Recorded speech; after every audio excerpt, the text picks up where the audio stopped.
Hello and welcome to this video. So I'll go through this is a 2007 Audi A4. I'm in the process of pulling the engine. I want to go through how to take off the front bumper for those that have never done this. So you need to, raise up the car safely, take off the front wheels. Make sure your car is fully and well supported, otherwise you may be meeting your maker sooner than you thought. So I've taken off the wheels. Then you need to pull the fender liner, the front part, back a bit so that you can access the bolts that hold the front fender. This is the front fender. It needs some work, but I don't know what I'm gonna do. Maybe I'll get a new one. So once you take off some Torx bits that are around the fender lining, I think they're T25s. There's a bunch of them. You may encounter that somebody has replaced some of them, so don't be surprised. So, but you gotta take it off one way or another.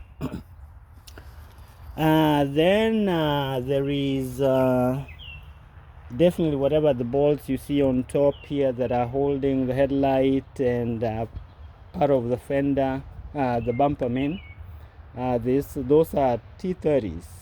There's a bunch of them all over. Then behind the fender, if you look through, if you pull the lining back, you should be able to see some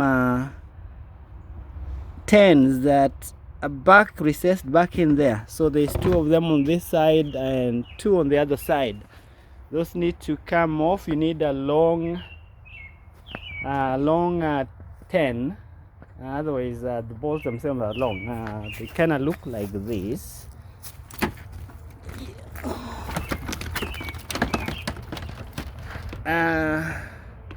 This some here, but I think this is all messed up. I broke one already on the other side, so I had to cut it off somehow. So once you get those off, you should be able to pull forward the whole bumper. It comes off that easily. And then you need a long T30 to insert into this hole to release the headlight that is held down by a T30, a long tail T30. It looks like that. So you loosen that. You don't necessarily have to take the whole thing off. Just loosen it up a little bit and you should be able to pull the headlight forward. The headlight is held by T30s. There's one here, but the tab is broken. There's another one right there. So same thing with the other side, and then there's the electrical connector that needs to be taken off. I'm gonna do that next and get the headlights off. Once you do that, the radiator support is held by some 2 T30s on each side, top. And then if you look over in here, there's a 10 and then 3 13s. Let me see if I can, right there. So there's 3 13s, I believe, and then a 10. So both sides. Once you take those off, once you loosen them, be careful when you're doing that, otherwise the whole thing may come falling down. Get something to support the whole assembly.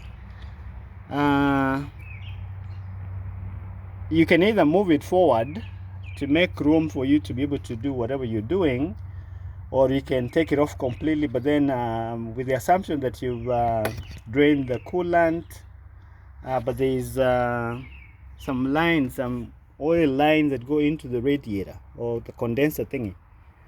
So I've done this before. You can separate those and leave everything intact and take out the support and the radiator itself. So you may have to figure out, but once I get to that, maybe I'll make another small video to discuss on how you do that. Otherwise, I'll see you next in the next video.